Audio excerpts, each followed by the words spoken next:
Ang pantalon ko ay may dalawang bulsa sa likod. Isa ay walang laman. Ang isa naman ay hindi mas mabuti. Dahil sa gutom na hindi ko na kayang tiisin, nagpasya akong kidnapin ang maliit na prinsesa. Beijing Entertainment, si De La Cruz. Bigyan mo ako ng 5,000 yuan. Kung hindi, gagahasin kita. Sa masikip at madilim na kwarto, mahigpit kong nakatali si De La Cruz. Nakaluhod sa sahig. Sa simula, medyo naguguluhan siya. Pero nang marinig ang halagang hinihingi ko, tumawa siya ng malakas. 5,000, sino ang pinapababa mo? Sige, gahasin mo na ako. Pero sa bulsa niya ay may 500 yuan. Kinuha ko ang perang iyon at tumakas. Sa susunod, sa Marangyang Villa, siya rin ang nagutos sa akin na itali. Isang kahon ng cash ang nakasalang sa harap ko. Reyes, ito ay 50 milyon. Kailangan mong gahasin ako ngayon. Umuugong ang tiyan ko. 2 araw na akong walang laman sa tiyan. Kung hindi ko sana nagawa ang ganitong panganib na kidnapin si De La Cruz. Hindi ko akalain na wala siyang kahit kaunting kahihiya. Sa pagitan ng pagnanakaw ng pera at pagnanakaw ng katawan, pinili niya ang pangalawa. Talagang ang mga mayayaman ay mas madalas na kuripo. Gusto ko lang sanang humingi ng kaunting pera para makabili ng pagkain. Nang marinig ni De La Cruz ang tunog ng tiyan ko, umubo siya ng kaunti. Medyo hindi komportable na nagtanong, "Gutom ka ba?" Tumango ako. Talagang gutom na ako. Halos mahimatay na. Parang humaharap siya sa isang malaking kaaway. Sinubukan niyang makawala sa pagkakatali pero nabigo. Dahil hindi siya makaalis, napabuntong hininga siya. Parang tinanggap na ang kanyang kapalaran. Pinaikot niya ang kanyang hita. Nagkunwari na handang magsakripisyo. Halika na. Sage, halika na. Ano ang ibig niyang sabihin? Ano ang kukunin ko? Nang makita kong hindi ako kumikilos, napilitan siyang magsalita. Hindi mo ba alam? Hayaan mo akong turuan ka. Pero dahan-dahan lang. Basta't ipasok ang kamay sa bulsa. Ano bang hindi ko kayang gawin? Umupo ako sa sahig. Sinimulang maghanap sa bulsa ni De La Cruz. Siya ay prinsesa ng Beijing Entertainment. Tiyak na may pera sa bulsa niya. Ngayon, tila tama ang napili kong kidnapin. Hindi ko akalain na bigla siyang tumigas. Ang mukha niya ay namula. Hindi diyan, ilipat mo sa gitna ng kaunti. Siya mismo ang nagbigay ng paalala. Patuloy akong naghanap sa loob ng bulsa niya. Marahil ay medyo masyado akong nagbigay ng lakas. Umungol siya ng mahina. Ang katawan niya ay lumambot at nahulog sa aking mga bisig. Ang bango ng niyog at vanilla ay sumingaw sa aking ilong. Hindi ko akalain na ang prinsesa ay gumagamit ng pabango na amoy pagkain. Matamis na parang gata. Naku, ang amoy na ito ay lalong nagpalala ng aking gutom. Agad kong pinabilis ang aking paghanap. Ngunit ang katawan ni De La Cruz ay tila napakalambot, parang wala siyang buto, patuloy na dumadampi sa akin. Hindi ko makita ang pera. Nagiging mas nakakainis na ito. At ngayon ay lalong nagiging mahirap. Ang bigat na paghinga niya ay humahampas sa aking tainga. Nagdudulot ito ng pangangat. Itinataas ko ang kamay ko at pinatama ang kanyang mukha. Bakit ka nagkikiskisan dyan? Ang mga mata niya ay malabo na nakatingin sa akin. Bilisan mo. Huwag mo akong pahirapan. Tama nga, sa hitsura niyang mahina. Alam kong hindi madali ang nakatali. Patuloy akong naghanap. Sa wakas, sa pinakalalim ng bulsa niya. Naramdaman ko ang hinahanap ko. Nang hilahin ko ito ay 500 yuan. Nakatama ako. Bagaman hindi ito sapat na 5,000, ang 500 yuan ay sapat na para sa akin upang mabuhay ng isang buwan. Hindi ko napinansin ang gulat na mukha ni De La Cruz at tumakas. Hindi ko rin napansin na nang tumayo ako. Nawalan siya ng balance at nahulog sa sahig. Siyempre, hindi ko rin nakita ang kanyang mukha na puno ng galit. Matapos makuha ang pera, agad akong bumili ng isang bahagi ng kanin na may paa ng baboy. Isang ulam na hindi ko na nakain sa loob ng mahabang panahon. Matapos makakain ng ilang piraso, bigla akong napaya. 2 linggo na ang nakalipas. Nalugi ang kumpanya ng pamilya ko. Ang mga magulang ko ay dahil sa hindi makabayad ng utang, napilitang tumalon mula sa bintana at nagpakamatay. Ang lahat ng ari-arian sa bahay ay nakasaliw. Sa isang gabi, mula sa isang binatang hinahangaan ng lahat, naging ulila. Bitbit ang galata ng mga magulang kayo umalis ako sa villa. Dahil nagamit ko na ang lahat ng natitirang kaunting pera, upang magrenta ng murang kwarto. Wala na akong pera para kumain. Kahapon, naghanap ako ng trabaho buong araw, pero wala akong nahanap. Sa ngayon, patuloy akong nabigo. Ang gutom ay nagdudulot sa akin ng pagkahilo. Sa oras na iyon, nakita ko si De La Cruz, ang prinsesa ng Beijing Entertainment. Mukhang siya ay lasing na. Namumula ang mukha. Ang katawan ay tila matutumba. Nang makita ko siya, biglang pumasok sa isip ko ang isang masamang ideya. Sa kabila ng lahat ng nangyari sa buhay ko, sa pinakamasama, malamang ay matatalo lang ako sa isang laban. Habang siya ay lasing, hinila ko siya pabalik sa aking kwarto, at tinalis siya. Matapos makakain ng masagana, saka ko lang naisip na si De La Cruz ay nakatali pa rin sa bahay. Naku, nang nanginginig, napagtanto ko na gumawa ako ng isang napakalaking pagkakamali. Siya ay prinsesa ng Beijing, kahit isang galaw lang niya, ay sapat na upang mawala ako sa mundong ito. Nang nanginginig, nagbigay ako ng 20 yuan para bumili ng isang tasa ng milk tea para kay De La Cruz. Nagpasya akong humingi ng tawad sa kanya. Sa may pag-aalala, binuksan ko ang pinto ng kwarto. Ngunit wala na siya. Ang tali ay itinapon sa sahig. Mukhang nakatakas na siya. Nagpanik ako, hindi ko pa siya nahihingi ng tawad. Hindi ba siya mag-uulat sa pulis para hulihin ako? Kahit hindi siya magulat sa pulis, ngunit kung magiganti siya, hindi ko kayang tiisin ang mga kahihinatna. Sa nanginginig na kamay, sinaksak ko ang straw sa tasa ng milk tea na binili ko para kay De La Cruz at ininom ito ng isang buo. Ang milk tea ay halos malamig na.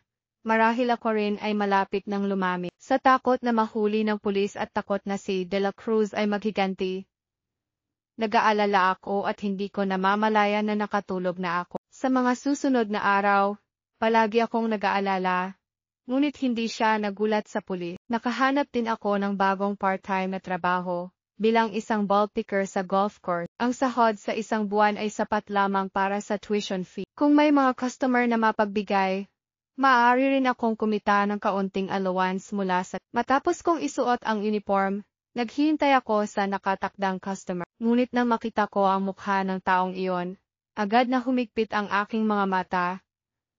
Lalo na nang ibinaba ko ang aking ulo. May 4 o 5 tao na papalapit mula sa malayo. Ang nangunguna ay si De La Cruz. Tulungan mo ako. Talagang nakikita tayo sa maling pagkakataon. Kasama niya ang anak ng kalaban sa negosyo na nakipag-away sa mga magulang ko. Sita. Sa kabaligtaran ng pagkasira ng pamilya ko, ang kumpanya ng pamilya Tan ay patuloy na umuunlad sa mga nakaraang taon.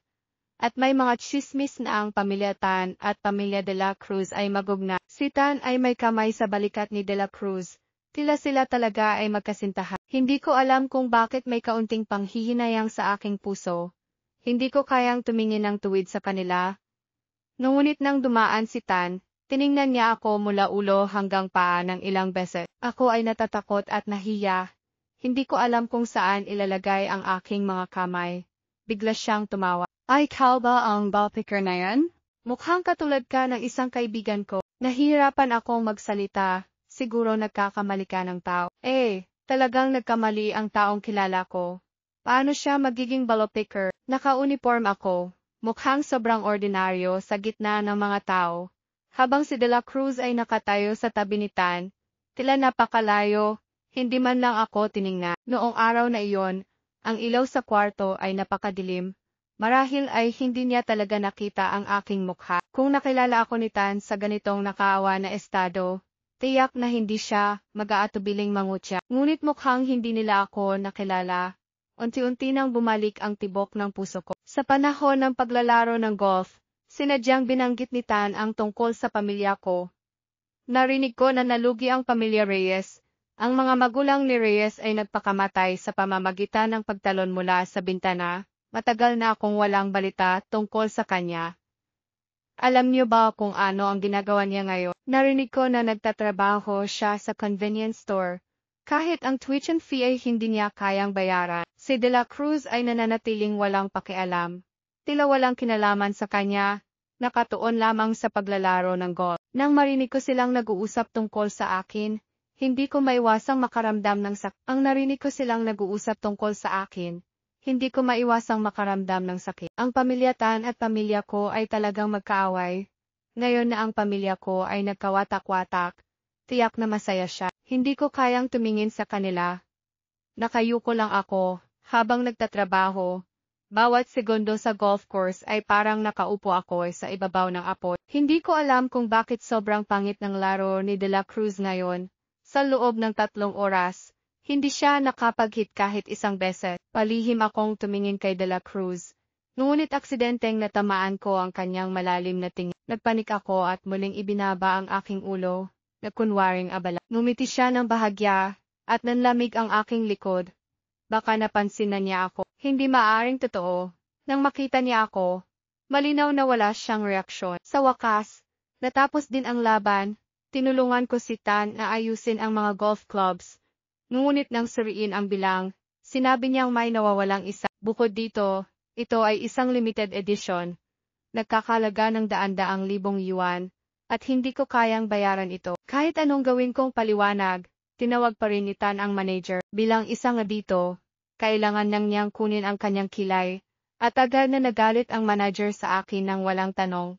Bobo ka, alam mo bang gaano kahalaga ang club na iyon, kahit ibenta ka, hindi pa rin sapat ang pera para bilhin ulit iyon. Pagkatapos agad siyang nagbago ng tono. Lumingon kay Tan at ngumiti ng pabulong. Yung Master Tan, bagong empleyado lang siya, hindi siya nakaintindi. Gusto mo bang paalisin ko siya? Ano sa tingin mo? Labis akong natakot sa kasi nakahanap ako ng parte niyo na may maos na kita, talagang kailangan kayo ang trabahong IT. Agad akong humingi ng tawad kay Tan. Sinisiguradong hindi ko kinuha ang mamahaling golf club na iyon, ngunit ang mga kaibigan ni Tan ay nagpatotoo para sa kanya. Walang naniwala sa akin, at mainit na umagos ang aking mga luha. Biglang nagbago ang tono ni Tan. Tiningnan ako ng may paghamak. Lumapit siya at bumulong sa aking tainga. Reyes, hindi ko akalain na darating ka sa ganitong sitwasyon. Nanigas ang aking katawan, kaya pala matagal na niyang nakilala ako. Nagkunwari siyang hindi ako kilala, para lamang tamasahin ang sandali ng aking pagkahiya. Sinadyang banggitin ang aking mga sakit habang nakikipag-usap sa kanyang mga kaibigan, at ngayon, nang wala na akong matakasan, inakusahan niya akong nawawala ang golf club na nagkakahalaga ng 100,000 yuan. Alam niyang hindi ko kayang bayaran iyon. Ngunit kahit na ako ay pinagbintangan ng hayagan, wala akong magawa kundi ang magpakumbaba, at walang tigil na humingi ng tawa. Ang kanyang mga kaibigan ay nagtatawanan sa tabi. Talagang anak ng bankrupt. Wala talagang pinagkaiba ang ugali. Harapin ang mga akusasyon ng paninirang puri na iyon. Wala na akong magawa kundi ang makaramdam ng labis na kawalang kapangyarihan. Si De La Cruz ay nakatayo sa tabi ni Tan. Walang anumang ekspresyon sa kanyang mukha. Patuloy na may malamig at mataas na anyo, na parang wala siyang pakialam sa lahat ng nangyayari. Hindi ba niya rin ba ako itinuturing na magnanakaw? Bigla, nakaramdam ako ng labis na pagkadismaya. Hindi ko napigilan ang mga luha na Kung buka pa ang kamaglang ko, magiging ibabi ang cliff. Ano na ang magagawa ko ngayon? Ganap na akong itinulak ng buhay sa bingit. Kung mawawalan ako ng trabahong ito, baka talagang mamatay ako sa gutom. Baka gusto mong lumuhod. Sabi ni Tan, puno ng kayabangan, basta't magpabagsak ka ng 3 beses, tapos na ang usapan. Ang manager na nakatayo sa tabi ay patuloy na nagbibigay ng senyales gamit ang kanyang mga mata. Reyes, agad na sundin ang sinabi ni Tan. Kung hindi, pareho tayong hindi makakayanan ang magiging resulta. Kaya naman, wala na akong ibang pagpipilian. Sa kawalang pag-asa ay pinikit ko ang mga mata. Kung ang pagluha ay makakapagpanatili sa akin sa trabahong ito, gagawin ko ito. Bahagya akong lumuhod, handang lumuhod nang biglang may malambot na kamay na humawak sa aking braso. Ang pamilyar na amoy ng pabango na may niyog at vanilla ay lumipa. Kung hindi ako nagkakamali, panahon na ng kalayaan ngayon, ang panahon na ang mga tao ay pinapaluha sa kaunting dahilan, hindi ba't matagal na itong lumipa. Tumatakbo ang puso ko, ang pamilyar na boses na ito. Nang lumingon ako, natagpuan ko ang isang malalim na mga mata. Si De La Cruz. Nawala ang golf club niya. Bakit mo siya pinagtatanggol? Sa kabaligtaran ng kanyang matigas at mayabang na anyo kanina, biglang naging malambot ang boses ni Tan, puno ng pagkadismaya. Isang golf club lang iyon, dapat bang magalit ka ng ganito? Kaya pala, pinapakalma niya si Tan. Sa harap ko, malamig at malayo. Hindi niya kayang tiisin ang kahit kaunting pagkapahiya. Agad na nagbiro ang mga tao sa paligid. Nang makita kong hawak pa rin ni De La Cruz ang aking braso, agad akong humila.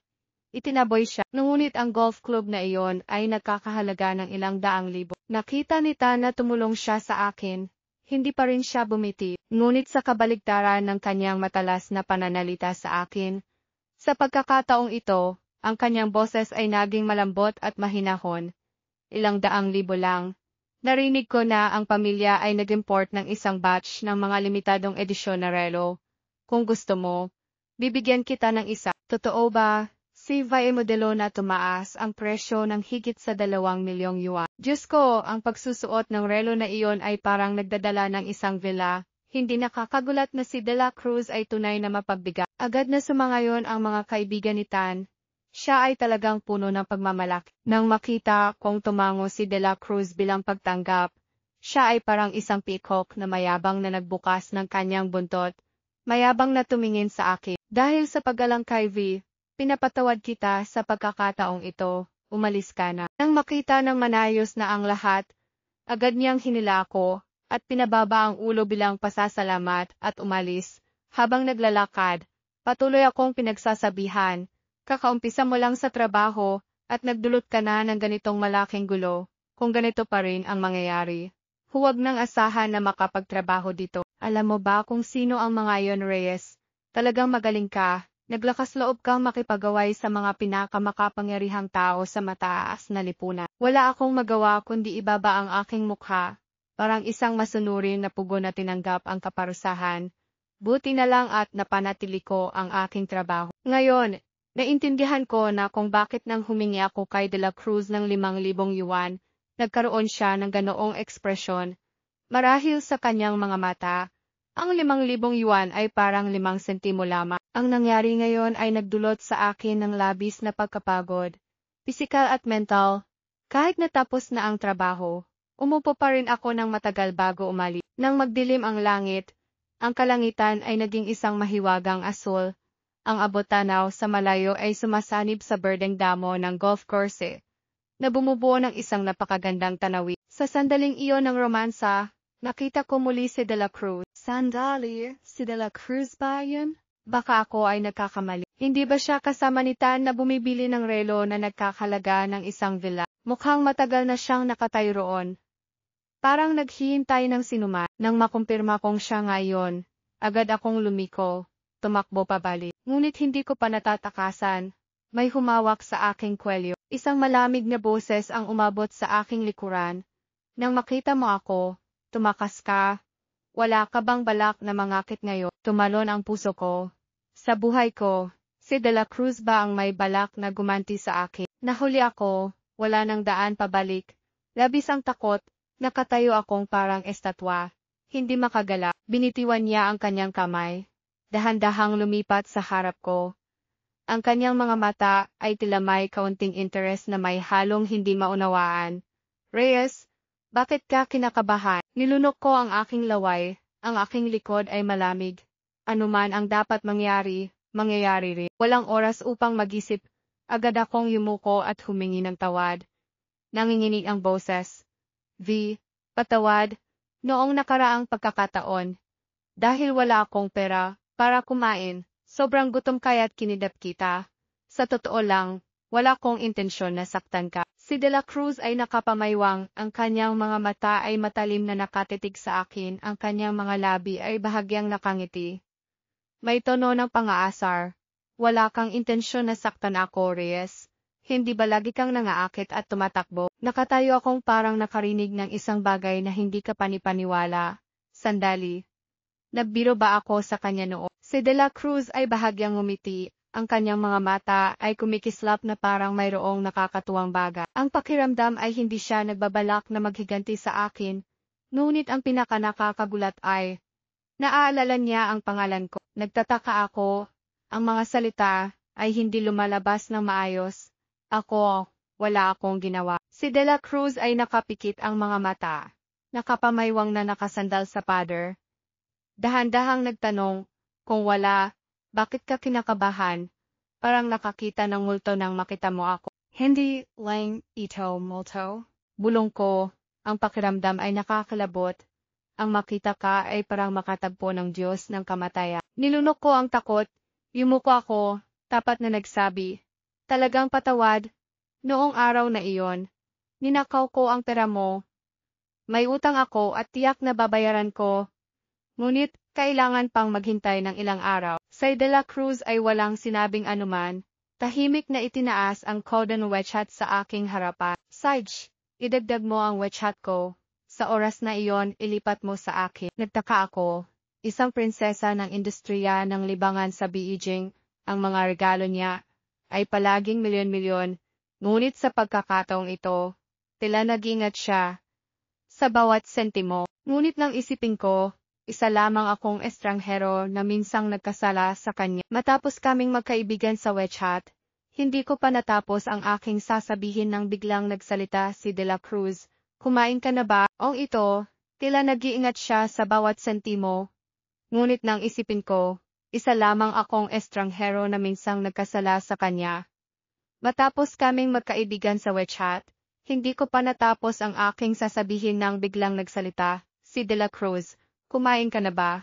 Sa sobrang pag-iisip, nakalimutan kong gutom na ako. Nang banggitin niya ito, saka ko lang naramdaman na ang aking tiyan ay walang laman. Nagugutom na parang nagpoprotesta. Ang tunog ay umabot mula sa aking tiyan, umuusbong sa tahimik na espasyo. Ako ay natigilan. Ang aking mukha ay uminit dahil sa kahihiya. Sa bawat pagkakataong makita si De La Cruz, lagi akong napapasama sa mga ganitong sitwasyon. Yumuko ako, hindi makatingin ng diretso sa kanya. Si De La Cruz ay bahagyang ngumiti. Ngunit ang ngiting iyon ay tila dumamang. Hindi umabot sa kanyang mga mata. May kaunting malamig na hindi maunawaan. Gutom ka na ba? Nang marinig iyon, bigla akong nanginig. Walang oras upang mag-isip. Agad akong sumagot. Hindi ako gutom. Kumunot ang kanyang noo. Tila nawawala ng pasensya. At tumingin sa relo. Wala nang boss sa oras na ito. Hindi mo babalak maglakad pawi. Agad akong tumingin sa aking telepono. Totoo nga. Ang huling boss ay umalis na matagal na. Sa sobrang kalungkutan, nakalimutan kong tingnan ang oras. Ang golf course na ito ay nasa labas ng bayan. Kung nais kong bumalik sa sentro ng lungsod, mayroon na lamang akong dalawang pagpipilian, o sumakay ng taxi, o maglakad ng napakalayo, patungo sa bus stop na may panggabi. Wala nang ibang paraan, napilitan akong tumango. Nag-aalangan na sumunod sa parking lot, ngunit nang makita ko ang sasakyan ni De La Cruz, hindi ko maiwasang magulat. Isang Mercedes-Benz. Akala ko ang mga bituin sa Beijing ay laging nagmamaneho ng Rolls-Royce Phantom tulad ng sa mga nobel. Walang driver, si De La Cruz ay walang pakialam na umupo sa driver's seat. Binuksan ko ang pinto ng sasakyan, umupo sa passenger seat ng may determinasyon. Habang ikinakabit ang seatbelt, narinig ko ang isang mahinang tawa mula sa kabila. Nang lumingon, nakita ko si De La Cruz na nakasandal ang baba. Ang mga mata ay puno ng ngiti. Anong nangyari? Tanong ko. Nagangat siya ng kilay habang dahan-dahang kumakabog ang daliri sa manibela. Ang tono ay tamad ngunit may kaunting pangaasar. Wala. Hindi ko lang akalaing sanay ka sa upuan ng pasahero. Napahinto ako, agad na naintindihan ang ibig niyang sabihin, na dapat ang mga lalaki ay nasa upuan ng driver. Ngumiti ako ng bahagya, nakapulupot ang mga braso sa dibdib, nakasandal sa upuan. Gusto mo bang ipasa sa akin ang pagmamaneho? Tamad ngunit may kaunting pangaasar. Wala, hindi ko lang akalaing sanay ka sa upuan ng pasahero. Sinulyap ko ang dashboard ng Mercedes-Benz. Tahimik na nag-isip ng 2 segundo. Hindi ko maikakaila, hindi ko pa nasubukang magmaneho ng ganitong uri ng sasakyan. Nakita ang aking pagdadalawang isip. Tumawa si De La Cruz. Sinimulan ang makina.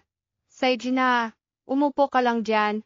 Huwag mo akong gawing mangolekta sa iyo sa daan. Sinulyap ko siya, hindi na nagpa siya pang makipagtalo. Bakit kaya tuwing nakikita ko si De La Cruz, Lagi akong napapagsabihan ng ganito. Sa ilalim ng mahina at malambot na ilaw ng kalsada, nakaupo ako sa sasakyan, tahimik na nakatingin sa labas ng bintana. Kumain ka ba? Narinig ko ang kanyang boses, sinira ang katahimikan. Bahagya akong umiling, kalmadong sumagot, hindi na. Ihatid mo na lang ako sa lugar na may boss. Mas mabuti nang iwasan siyang istorbohin. Lalo na't mayroon na siyang kasintahan. Kung malaman ito ni Tan, hindi ko alam kung anong uri ng pangaalipusta ang ibabato niya sa akin. Bahagya akong umiling, kalmadong sumagot, hindi na. Ihatid mo na lang ako sa lugar na may bus. Mas mabuti nang iwasan siyang istorbohin. Lalo na't mayroon na siyang kasintahan. Kung malaman ito ni Tan, hindi ko alam kung anong uri ng pangaalipusta ang ibabato niya sa akin. Reyes, bakit palagi mong sinasabi na hindi mo kailangan? Ang kanyang boses ay humina, tila may kaunting galit. Siyempre ikaw ang nauna. Oh no. Hindi ko narinig ng mabuti. Bigla siyang naging tensyonado. Walang malay na hinawakan ang dulo ng kanyang ilong.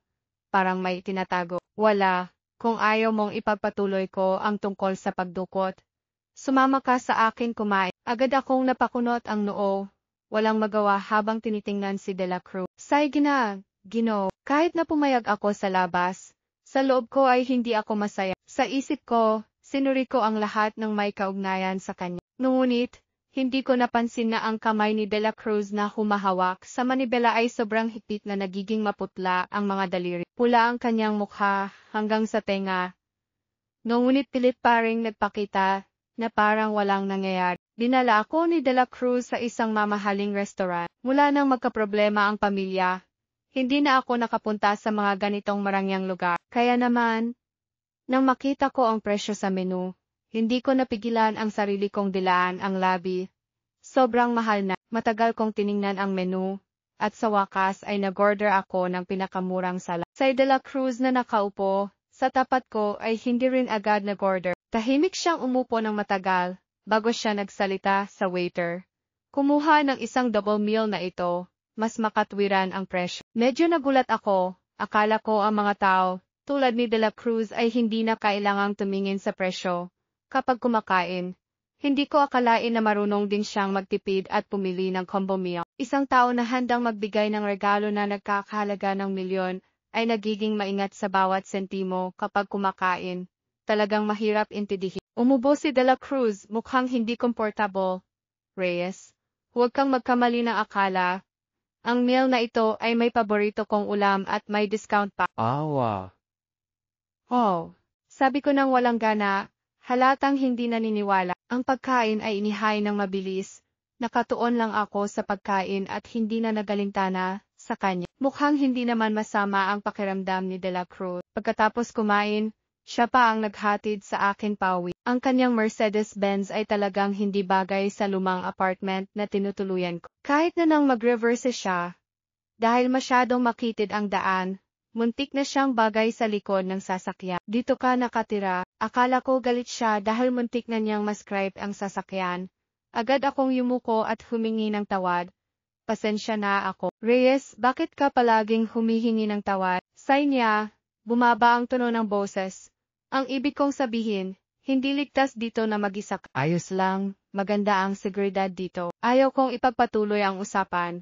Kaya mabilis akong bumaba ng sasakyan at bumalik sa kwarto. Hindi nagtagal.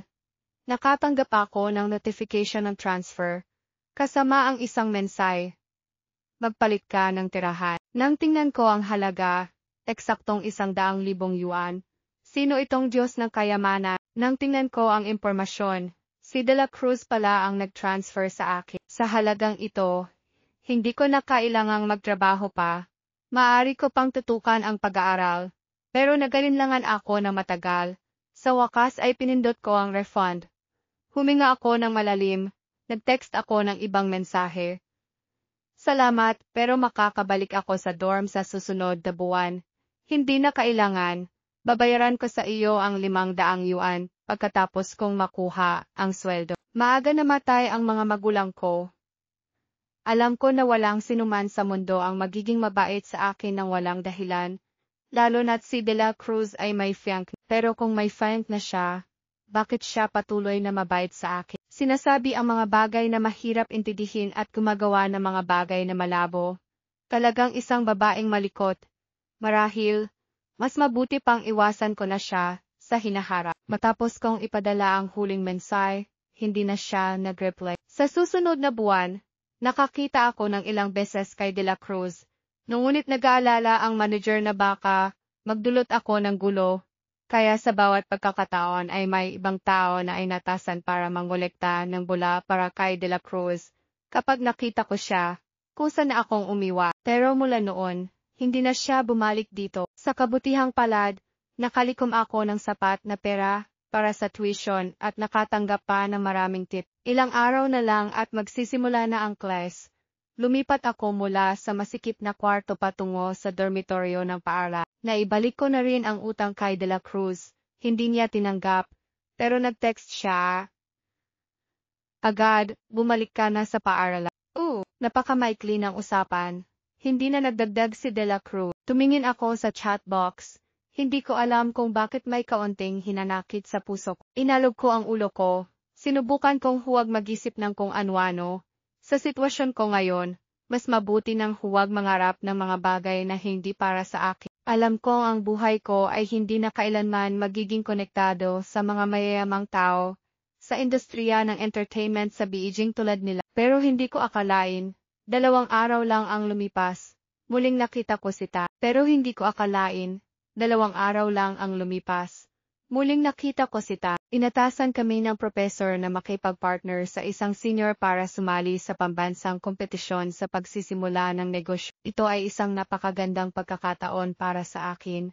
Kaya, hindi ako nagatubiling sumali. Pero sa hindi inaasahang pagkakataon, sa unang araw ng kompetisyon, habang nagsusumite ng mga paunang datos, nakasalubong ko si Ta. Hindi ko maintindihan kung bakit ang isang taong may mataas na katayuan tulad niya ay kailangang sumali sa ganitong maliit na kompetisyon. Balak ko sanang magpanggap na hindi siya nakita, pero hindi ko akalain na bigla siyang nagalit at tumakbo patungo sa akin. Hindi ko pa natutugunan ang sitwasyon. Sinampal na niya ako. Gusto pa niyang ipagpatuloy pero nahadlangan siya ni Senior Navarro. Ano bang ginagawa mo at nananampa? Tumayo si Navarro para ipagtanggol ako. Gusto pa niyang ipagpatuloy pero nahadlangan siya ni Senior Navarro.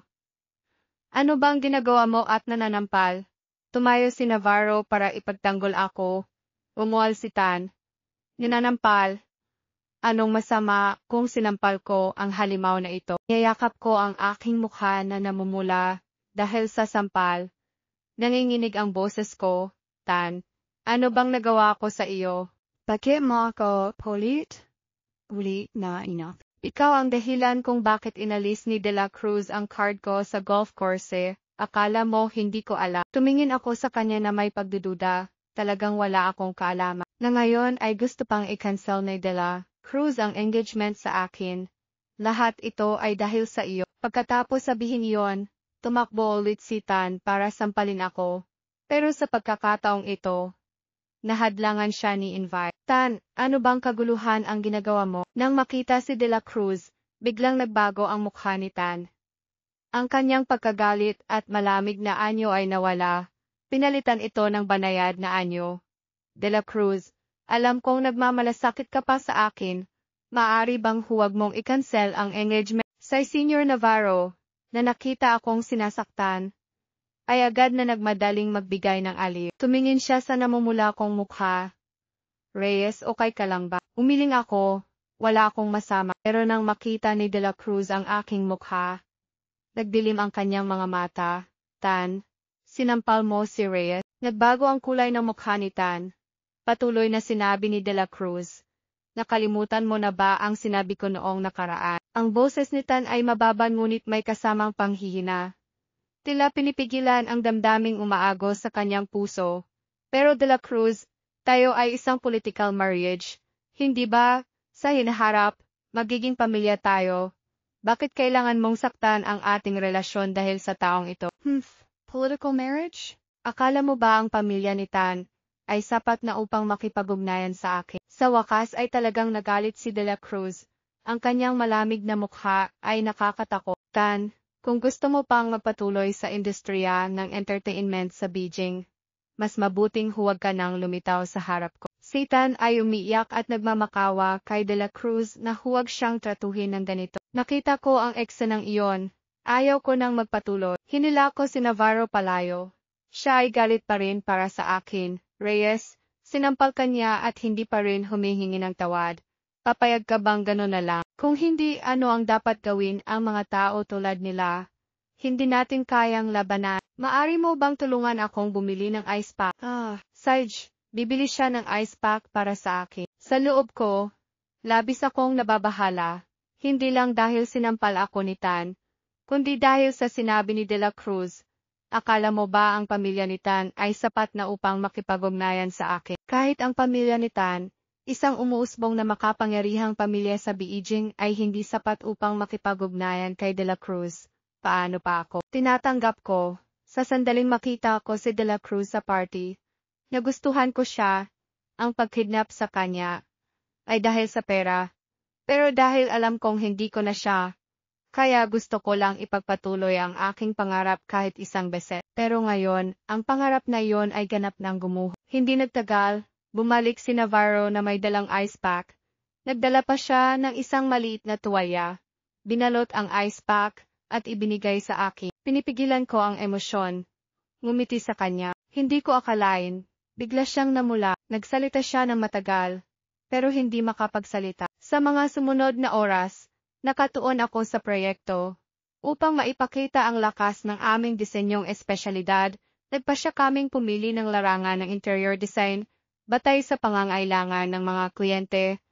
Nagbigay kami ng serbisyo sa disenyo at pag-customize ng interior ayon sa hinihingi. Hindi lang kami nagbukas ng online store kundi nakakuha rin ng startup fund. Matapos ang maraming screening, nalugi ang proyekto ni Tan at napilitang umatras sa kompetisyon. Samantalang, ang proyekto namin ni Navarro ay nangunguna na at kasalukuyan ng nasa top 3. Isang buwan na lang ang natitira bago matapos ang kompetisyon. Kailangan naming ibuhos ang lahat ng aming lakas upang makuha ang pwesto ng kampo. Ngunit ang agwat sa pagitan namin at ng nangungunang koponan ay masyadong malaki pa rin. Habang kami ni Navarro ay nag-iisip ng paraan upang malampasan ang aming mga kalaban, bigla kaming nakatanggap ng isang malaking order.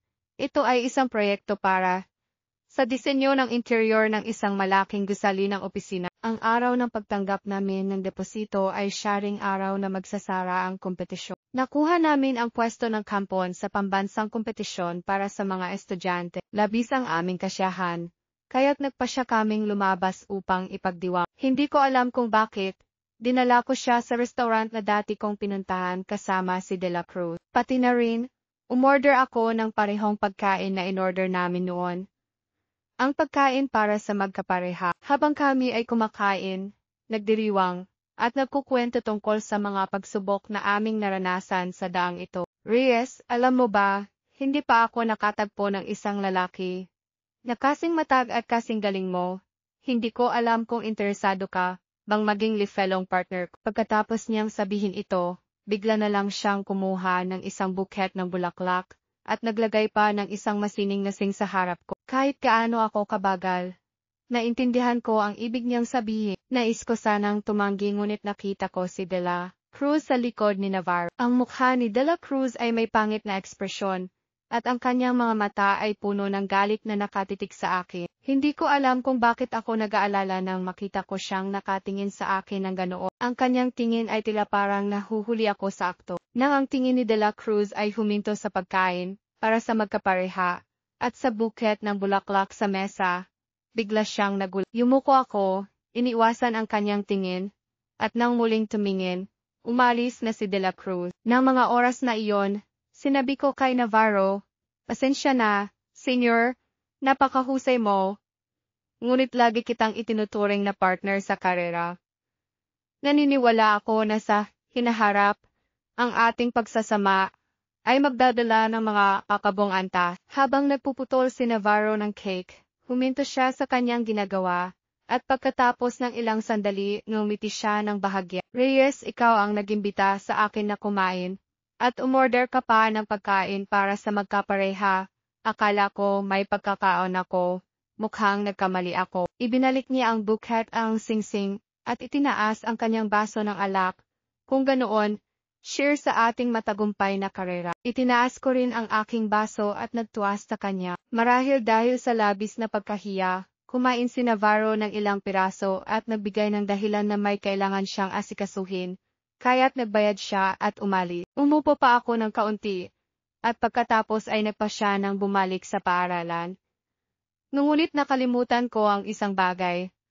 Napakababa ng aking tolerance sa alak. Madaling sumama ang epekto ng alak. At kahit isang maliit na baso lang ang nainom ko, nahilo na ako. Kapag lumabas ako mula sa restaurant, tila nakita ko ang anino ni De La Cruz. Hindi ba't umalis na siya, bago ko pa naisip ng maayos? Lasing na ako at hindi ko na alam ang nangyayari. Nang magising ako, nakita kong nasa isang madilim na silid ako, walang bintana, tanging isang kama lamang. Sinubukan kong igalaw ang aking braso upang masahihin ang aking templo dahil sa sakit ng ulo mula sa pagkalasing.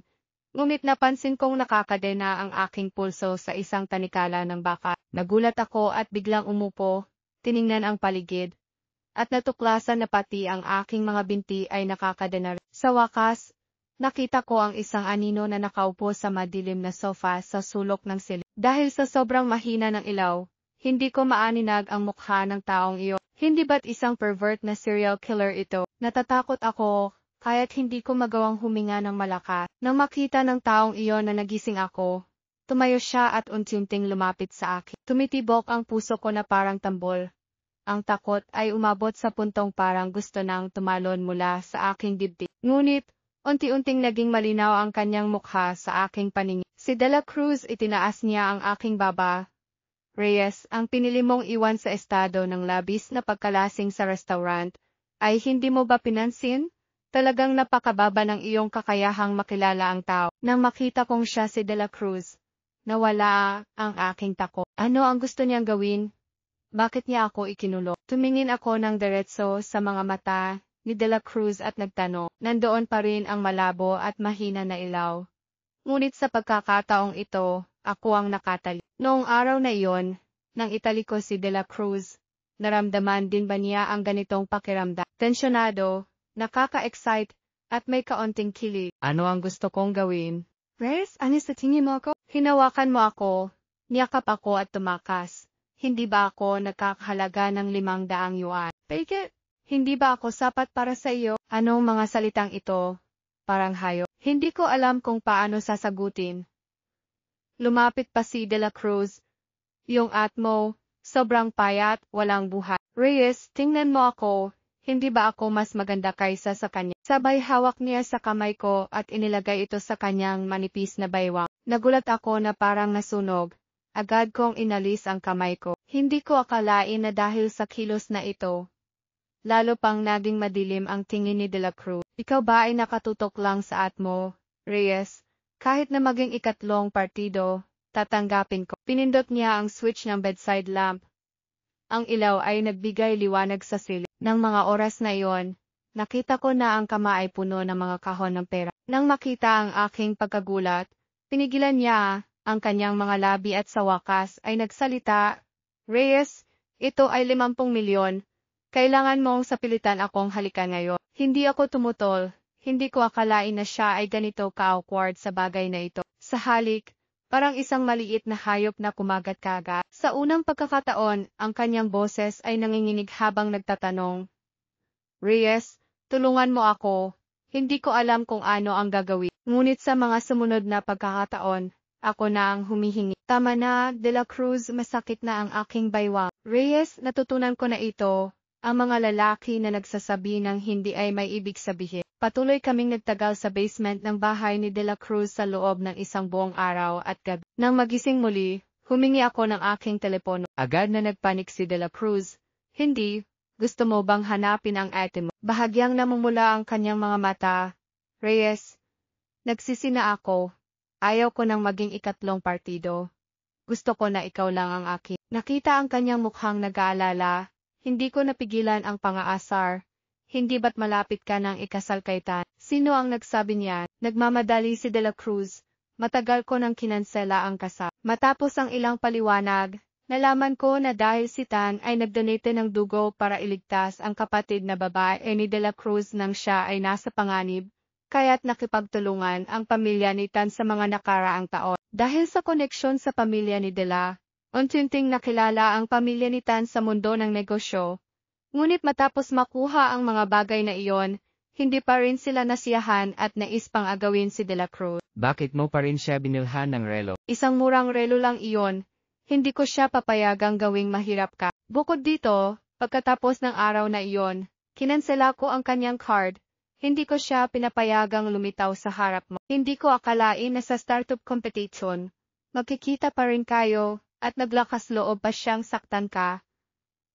Noong araw ding iyon, sinabi ko sa aking ama na putulin ang lahat ng negosyo sa pamilya ni Tan. Lahat ng kanyang numero at WeChat ay nakablok na. Kung hindi ka naniwala, maari mong suri. Pagkatapos niyang sabihin iyon, inabot niya ang kanyang telepono sa harap ko at binuksan ito para ipakita. Hindi ko ito tinanggap, kundi tumingin lamang ng diretso sa kanyang mga mata.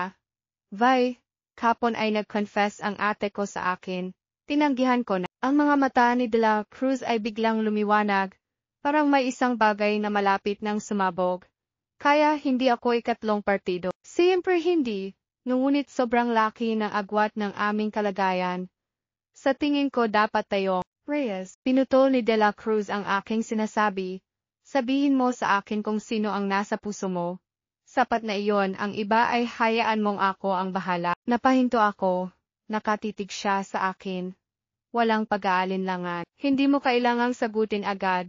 Basta tandaan mong hindi ako kailanman susuko. Pagkatapos noon, agad na hinila ni De La Cruz ako pataas. Ang aking baywang ay sobrang sakit na hindi ko na kayang tiisin. V, gusto mo bang patagilid ako hanggang sa mamatay? Epilogo, lasing ako. Hindi ko akalain na paggising ko ay may mga kidnappers. Ngunit hindi ako natakot. Dahil sa isang sulyap, nakilala ko ang taong kumidnap sa akin, si Reyes.